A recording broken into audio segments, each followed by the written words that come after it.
కాశ్యపాన్వయసంజాతం శరణ్యార్యపదాశ్రితం వైరాగ్యజలతిం వందే రంగరామానుజం మునిం. అందరికీ దాసోహం. మన ఆచార్యులు శ్రీ శ్రీ శ్రీ త్రిదండి శ్రీ రంగరామానుజీయ స్వామి వారు, కాకినాడ జీయరిగా పిలువడే స్వామి, అనేక గ్రంథాలు రచించారు. మనకి ఎన్నో తెలియని విషయాలు తెలియచేశారు ఆ గ్రంథాలలో. అందులో ఆయనెవరు నేనెవరు అదేమిటి అనే గ్రంథాన్ని మనం చదువుకుంటున్నాం. 16 అధ్యాయాలు పూర్తి చేసుకుని 17వ అధ్యాయంలోకి ప్రవేశిస్తున్నాం ఈరోజు. అనుభూతికి ధర్మాలున్నాయి, అనుభూతి ఎవరికో ఒకరికి సిద్ధించాలి అని అంటే పురుషోత్తం గారు ఆత్మకి అనుభూతి ధర్మం అని కూడా చెప్పారు. నేను తెలుసుకొనుచున్నాను అనే వాడకం తప్పు అని అన్నారు పట్టాభిరామయ్య గారు. ఆత్మ జ్ఞాత అనుభూతి కలిగి ఉన్నది అని శృతి ప్రమాణాలు చూపించారు పురుషోత్తం గారు. ఆ తర్వాత చర్చ ఎలా జరుగుతుందో విందాం. 17వ అధ్యాయంలో చర్చ చాలా రసవత్తరంగా ఉంది కనుక ఆలస్యం చేయకుండా అందరూ గబగబా భోజనాలు కానిచ్చేశారు. కొంచెం విశ్రాంతి అవగానే కూర్చున్నారు. మళ్ళీ పురుషోత్తం గారు, నేను తెలుసుకుంటున్నాను అన్నది గ్లాసు పుస్తకాల్లాగా బాహ్య పదార్థం అవుతుంది కదా, అందుకని భ్రాంతే కదా అన్నదానికి మీరు సమాధానం చెప్పలేదు. శృతులు చూపించి ఊరుకున్నారు. ఆత్మ జ్ఞాతేనని అనడానికి మీరు చూపించిన ఆ శృతులకి వేరే విధంగా అర్థం చెప్పవచ్చునేమో. ఇప్పుడే పుస్తకం చూసి వచ్చాను. జ్ఞాత ఏవా అని 235వ సూత్రంలో వ్యాసుల వారు జ్ఞాత అని నిరూపించారని మీరు చెప్పారు. జ్ఞః అతః ఏవా, అందువల్లనే జ్ఞః అనే పద విభాగం ఉన్నది. ఒకరి భాషల్లో జ్ఞః అంటే జ్ఞాతృత్వ స్వరూపుడు అని వ్రాసి ఉంటే, ఇంకొకరి దానిలో జ్ఞః అంటే జ్ఞానము అని వ్రాసి ఉంది. సంస్కృత భాషలో ఉన్న చిక్కు కాబోలిది ఒకే పదాన్ని 2 విధాలుగా అర్థం చేసుకోవచ్చు. అందుకని నేను అనేది బాహ్య పదార్థంగా ఉంది అని పట్టాభిరామయ్య గారు చూపించిన యుక్తికి మీరేం చెప్తారో తెలుసుకుందామని అడుగుతున్నాను అన్నారు ప్రసాదరావు గారు. స్పష్టంగా ఆ శృతులకి ఫలానా అర్థం అని తెలుస్తూ ఉంటే ఇంకా అడుగుతున్నారే. ప్రకరణాన్ని బట్టి అర్థం చెప్పాలి. మనము ఆ సూత్రం వరకు వెళ్తాం కనుక అక్కడ ఏది కరెక్ట్ అవుతుందో అప్పుడు ఫైనల్ చేద్దాం. ఇక నేను అనేది బాహ్య పదార్థం అవుతుందని వేసిన యుక్తికి సమాధానం చెప్పాలంటారా? మీకే తెలియడం లేదు. నా తల్లి గొడ్రాలు అన్నాం అనుకోండి. గొడ్రాలు అంటే పిల్లలు లేనిదని, నా తల్లి అంటే నేను ఆమె కుమారుణ్ణని. ఇలా తను చెప్పిన మాటని తానే ఖండించుకోవడం సబబుగా ఉండదు. నేను తెలుసుకొనుచున్నాను. నేను అంటే ఏంటి? స్వయం ప్రకాశకం. ఇంకొకరి సాయం లేకుండానే నేనని తెలుసుకుంటా. బాహ్య పదార్థాలని ఇంకొక సాయంతో ఇది అని తెలుసుకుంటాం. ఇప్పుడు నేను బాహ్య పదార్థమే అంటే ఇక నేను ఎలా చెప్పాలి అన్నారు పురుషోత్తం గారు. స్వవచన విరోధం అయిందన్నమాట అన్నారు అవధాని గారు. చైతన్య స్వరూపం అయితే దానిని స్వయం ప్రకాశకం అంటారు. నేను చైతన్య స్వరూపం. ఈ నేనుని తెలుసుకోవాలంటే నాకు ఇంకొకరి సాయం అక్కర్లేదు. దీపంలాగే దీపం తాను ప్రకాశించడానికి ఇంకొక సాయాన్ని అపేక్షించదు. అంతేకాదు, ప్రకాశించకుండా ఉండడం అనేది దీపానికి ఉండదు. ప్రకాశించకపోతే దాన్ని దీపమని అననే అన్నారు పురుషోత్తం గారు.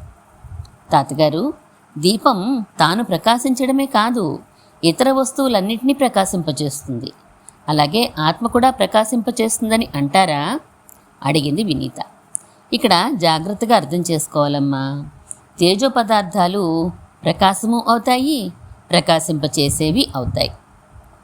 ఇప్పుడు నువ్వు అడిగినట్లే దీపం స్వయంగా తేజస్సు అంటే ప్రకాశం. ఇతర వస్తువుల్ని చూపిస్తుంది కనుక ప్రకాశింపచేసేది కూడా అవుతుంది అన్నారు పురుషోత్తం గారు. అయితే ప్రకాశకం అనేది తేజస్సుకు గుణం అంటారా అడిగారు అవధాని గారు. గుణమే కానీ తేడా ఉంది. నేను తెల్లగా ఉన్నాను అనేది నా గుణం, కానీ నా ఈ తెలుపుతనం నన్ను విడిచిపోదు. కానీ తేజస్సుకి ప్రకాశం ఇతర స్థలాల్లో కూడా ఉంటుంది. ఉదాహరణకి దీపం వెలుగు చూడండి, గదంతా ఉంటుంది. నా తెలుపో నా శరీరం మీదే ఉంటుంది. అందుచేత తేజస్సుకి ఉండే ప్రకాశం ఒక విలక్షణమైన గుణం అన్నారు పురుషోత్తం గారు. మీరు చెప్పే ప్రకాశానికి రూపం అనే గుణం కూడా ఉంది కదా, దానిని తేజస్సు గుణంగా ఎలా చెప్తారు అడిగారు పట్టాభిరామయ్య గారు. నిజమే, దేనికి గుణం ఉంటుందో అది ద్రవ్యం అని నియమం. అందుచేత ఈ ప్రకాశం కూడా ఒక ద్రవ్యం అని చెప్పవచ్చు అన్నారు పురుషోత్తం గారు. మరి గుణం అన్నారే అడిగారు పట్టాభిరామయ్య గారు. సమాధానంగా పురుషోత్తం గారు, తెలుపు నన్నెలా ఆశ్రయించి ఉన్నదో అలా తేజస్సుని ప్రకాశం ఎప్పుడూ ఆశ్రయించే ఉంటుంది. అందుకని గుణం అన్నాను తప్ప ఇంకో కారణం లేదు. తాను తేజస్సు దీపాన్ని ఆశ్రయించి ఉంటూ ఈ ప్రకారం వస్తువుల్ని మనకు కనిపింపచేస్తుంది. అంటే రెండు, ఒకటి దీపం, ఇంకొకటి దీపపు ప్రభ. ఈ రెండు వేరువేరు. దీపం మనకు కనిపించడం అనే పని మాత్రమే చేస్తుంది. ప్రభ ఇతర వస్తువుల్ని కనిపింపచేస్తుంది. ఈ తేడా గమనించాలి అన్నారు. దీపం ప్రభ అనేవి రెండెందుకైనాయి? దీపం తాలూకు సూక్ష్మమైన భాగాలు చెల్లాచెదురుగా ఇటు అటు పడిపోతున్నందువలన ప్రభలా కనిపిస్తోంది. అలా దీపం శిథిలం అయిపోతూ ఇటు అటు వ్యాపిస్తోంది అని అంటాను నేను అన్నారు పట్టాభిరామయ్య గారు. అలా కుదరదు. దీపశిఖ అనేది స్పష్టంగా ఒక గుమ్మడి గింజలాంటి ఆకారంతో అన్ని వైపులా అడ్డంగా నిలువుగా ఏకాకారంగా కనిపిస్తోంది కదా. మొదట నీతంగా పైకి లేచి అప్పుడు ఆ ఆకారాన్ని పొందుతోంది. అందుకని దీనిని చెల్లాచెదురు అని ఎలా అంటారు అన్నారు పురుషోత్తం గారు. దీపం ఉండడానికి అవసరమైన తైలం, వత్తి వగైరాలు ఎంతకాలం ఉంటాయో అంతకాలం దీపం వెలుగుతోంది. కనుక తనంత తాను చెల్లాచెదురే క్షీణిస్తుందని చెప్ప సాధ్యం కాదు అన్నారు అవధాని గారు. ఇలాగే ఆత్మ కూడా తాను స్వయంగా జ్ఞానస్వరూపుడై మనం ఇంతకాలం నుంచి అనుకుంటున్న అనుభూతి, సంవిత్ వగైరాల్ని తనకి గుణంగా కలిగి ఉంటాడు. ఆ ఆత్మే నేను. నేను అనేది స్వయం ప్రకాశకం, ఒకరు చెప్పనక్కర్లేదు. ఇతర విషయాల్ని తెలుసుకోవాలంటే దీపపు ప్రభల ఆత్మకి ఈ గుణంగా ఉన్న జ్ఞానం ఉపకరిస్తుంది. ఇది ధర్మంగా ఉన్న జ్ఞానం కనుక ధర్మభూత జ్ఞానం అని అంటాం. ఆత్మ ఈ ధర్మాన్ని కలిగి ఉంది కనుక ధర్మి జ్ఞానం అంటాం అన్నారు పురుషోత్తం గారు. ఇలా ఎక్కడుంది?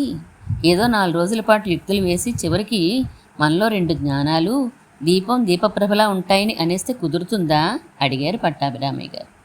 కుదరదు, ప్రమాణం చూపాలి. శృతి ప్రమాణం ఉంది, దానిని చూపించి వివరిద్దాం అని అనుకున్నాను. కానీ మీరు ముందుగా యుక్తులతో జ్ఞానం ఒకటే అని నిరూపించాలని చూశారు కనుక తప్పనిసరి అయి నేను యుక్తులతో ఆ విషయాన్ని ఖండించి ధర్మభూత జ్ఞానం, ధర్మి జ్ఞానం అనే 2 ఉన్నాయని నిరూపించవలసి వచ్చింది. వినండి, శృతుల వివరాలు చెప్తాను.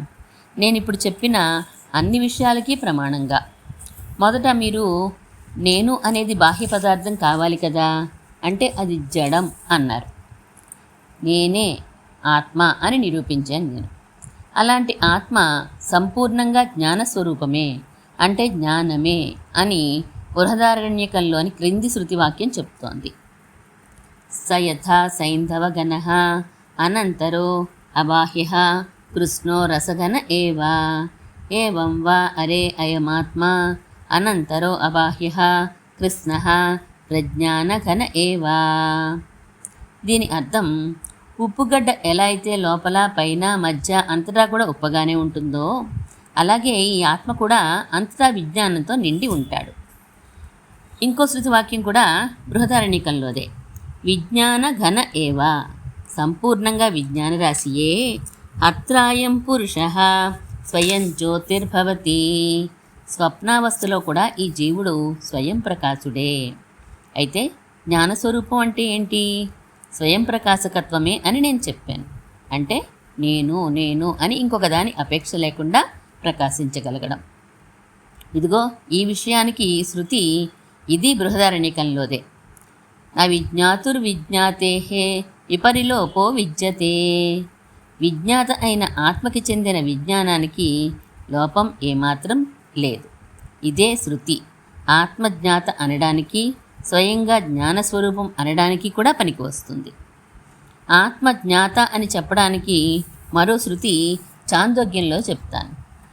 అథయో వేదైదం జిగ్రణీతి స ఆత్మా.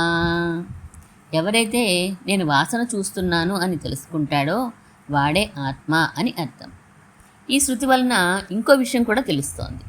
తెలిసే వస్తువులు వాసన వగైరాలున్నాయని, వాటిని తెలుసుకోవడానికి ఆత్మ ఇంద్రియాలని ఇన్స్ట్రుమెంట్గా ఉంచుకుందని.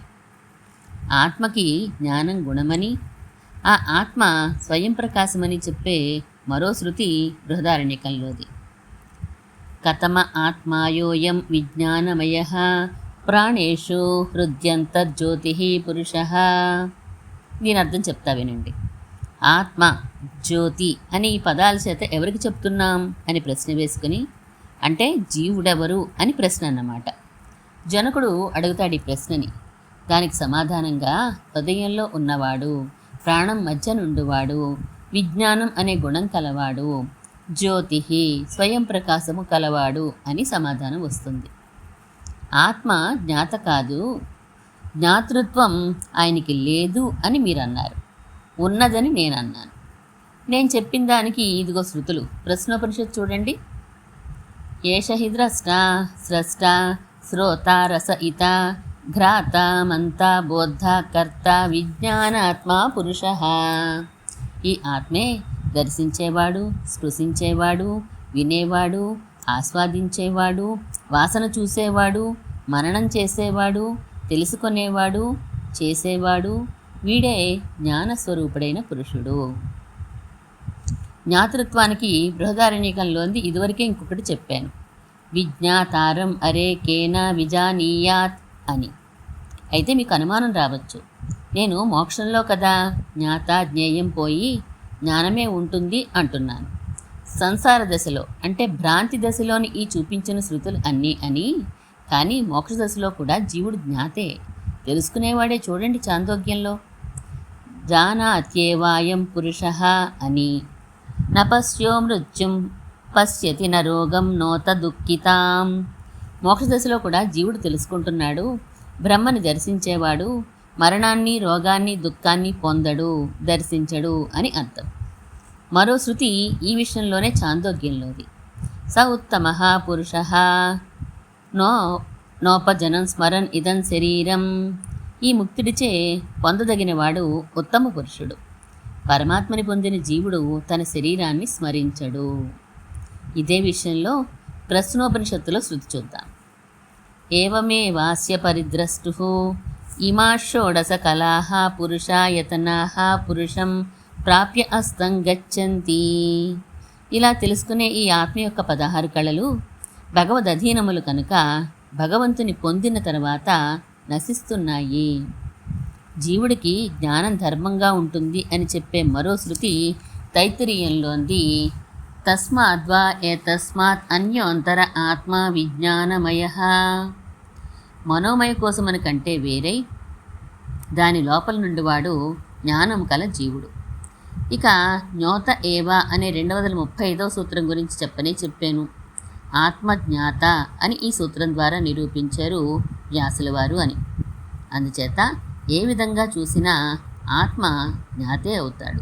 కేవల జ్ఞానం కాదు, జ్ఞానపురుషుడైన ఆత్మకి జ్ఞానం గుణంగా ఉంది. దీపానికి దీపప్రభల, దీపము తేజోద్రవ్యమే, ప్రభా తేజోద్రవ్యమే. తేడా అంతా ఒకటి ప్రకాశిస్తుంది, ఇంకోటి ప్రకాశింపచేస్తుంది. అలాగే ఆత్మ నేను నేను అని ప్రకాశిస్తాడు. ఆత్మకుండే ధర్మభూత జ్ఞానం వస్తువుని, విషయాల్ని ప్రకాశింపచేస్తుంది. ఇది ఉపనిషత్తులు ఘోషిస్తున్న విషయం. వ్యాసుల వారు వివరించిన బ్రహ్మసూత్రాల్లోనూ ఇదే మాట. అందుకని నిర్విశేష బ్రహ్మవాదంలో వచ్చే నేను అనేది మిథ్య, జ్ఞానం ఒక్కటే ఉన్నది, మిగిలినవన్నీ మిథ్యలు అనే దానిని అంగీకరించడానికి కుదరదు అని ముగించారు పురుషోత్తం గారు. ఈ వాళ్ళకి డోసు హెవీగా ఉంది అన్నయ్య గారు, కాస్తంత జీర్ణం చేసుకున్నాక రేపు కూర్చుందాం మళ్ళా అన్నారు శకుంతలమ్మ గారు. సరే అన్నారు అందరూ. ఆయనెవరు నేనెవరు అదేమిటి అనే గ్రంథంలో 17 అధ్యాయాలు మనం పూర్తి చేసుకున్నాం. శ్రీమన్ మహాభూతపురే శ్రీమత్ కేశవ యజ్వరః కాంతిమత్యాం ప్రసూతాయ ఇతి రాజాయ మంగళం.